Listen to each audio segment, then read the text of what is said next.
اسلام کا ایک جرری دلیر ہے۔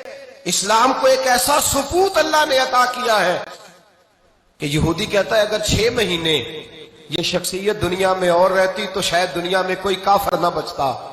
وہ ثبوت کون ہے؟ وہ حضرت عمر فاروق رضی اللہ تعالیٰ عنہ۔ میرے نبی پاک علیہ السلام نے فرمایا میرے بعد کوئی نبی ہوتے تو خطاب کے بیٹے عمر ہوتے۔ لو کان نبی بعد لکان عمر ابن خطاب، میرے بعد کوئی نبی ہوتے تو خطاب کے بیٹے عمر ہوتے۔ تاریخ کا حوالہ اٹھا رہا ہوں، ایک ورق الٹ رہا ہوں۔ اس عمر فاروق کو در رسول پر لانے والی، اس عمر کو اللہ کے گھر کی طرف رستہ دکھانے والی، اس فاروق اعظم کو دین کا سپاہی بنانے والی، یہ کوئی اور نہیں ہے، یہ عمر فاروق کی ہمشیرہ ہے، یہ جناب عمر کی بہن ہے۔ بہن نے بھائی کی کایا ہی پلٹ ڈالی، بہن نے ذمہ داری کا احساس کیا، بہن نے ذمہ داری کا احساس کیا تو اس رنگ میں قرآن پڑھا کہ فاروق اعظم فرماتے ہیں میرے دل سے کفر دور کر کے مجھے رسول اللہ کا غلام بنا دیا ہے۔ بہن اگر ذمہ داری کا احساس کرے، بہن اگر ذمہ داری کا احساس کرے۔ حضرت عمر فرماتے ہیں، حضرت عمر کہتے ہیں میری ایک نوکرانی نے، کنیزہ نے کلمہ پڑھا، میں اسے دروں سے مارا کرتا تھا۔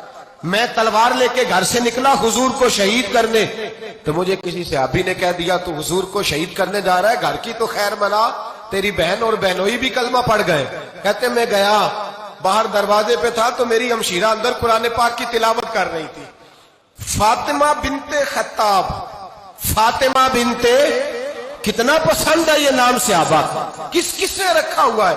فاطمہ بنت خطاب تلاوت کر رہی تھی، سعید بن زید بہنوئی بھی تلاوت سن رہے تھے۔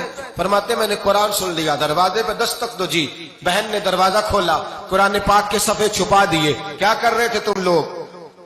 بہن خاموش ہو گئی۔ میں نے کہا بولتے کیوں نہیں؟ مجھے کسی نے بتلایا ہے تم نے کلمہ پڑھا ہے۔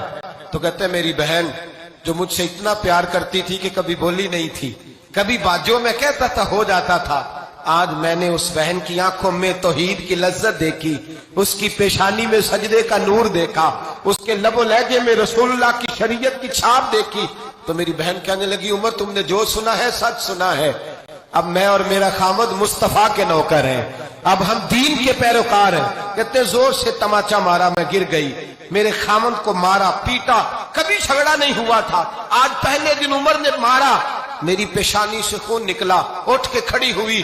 میں نے کہا تو مجھے جان سے پیارا بھائی ہے، زندگی بھر تیرے سامنے کبھی میں نے کلام نہیں کیا، لیکن عمر یہ توحید کی بات ہے، یہ رسول اللہ کی بات ہے، اگر تو خطاب کا بیٹا ہے تو میں بھی خطاب کی بیٹی ہوں، جس ماں کی چھاتیوں سے تو دودھ پی کے جرری ہوا ہے میں نے بھی اسی ماں کا دودھ پیا ہے، جتنی طاقت ہے تو لڑا لے، جتنی ہمت ہے تو مار لے، لیکن اب میں رسول اللہ کا دامن نہیں چھوڑوں گی۔ حضرت عمر کہتے ہیں بہن کی قوت ایمانی نے، بہن کی قوت ارادی نے، بہن کے توکل اور یقین نے مجھے مجبور کیا۔ میں نے کہا میری بہن کے دل میں اگر کوئی بات آئی ہے تو اس میں سچ ضرور ہوگا، اور اگر بہن بھائی کو اس دلیری کے ساتھ درس دے رہی ہے تو اس کے اندر کوئی نکھار ہے۔ میں نے کہا لا ذرا تو کیا پڑھ رہی تھی؟ جناب عمر کہتے ہیں پھر بہن نے دلیری والا جواب دیا، فرمایا ایسے کیسے لاؤں؟ جا پہلے غسل کر کے آ، جا وضو کر کے آ، کپڑے بدل کے آ، یہ رسول اللہ کا قرآن ہے، یہ اللہ کی کتاب ہے، بے وضو بے غسل نہیں پڑھی جا سکتی۔ فرماتے میں غسل کر کے کپڑے بدل کے جو بیٹھا، بہن نے قرآن پڑھا، بہن نے قرآن پڑھا۔ اللہ کرے بہنیں بھائیوں کو قرآن سکھانے لگے، اللہ کرے بہنیں بھائیوں کو حدیث سکھانے لگے، اللہ کرے بہنیں اپنے بھائیوں کو رسول اللہ کے در پر جھکانے لگے، اللہ کرے بہن کہنے لگے آ جا مل کر کے دونوں دین کی۔ بہن نے قرآن پڑھا، فاروق اعظم رو رو کے نڈال ہو گئے۔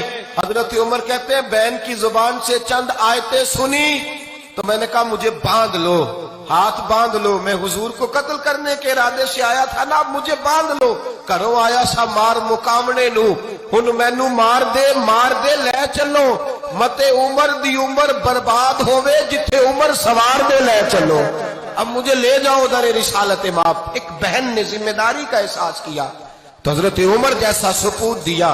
بہنیں اگر ذمہ داری کا احساس کریں، ذمہ داری کا احساس کریں تو اسلام میں بہت بڑا انقلاب آ سکتا ہے۔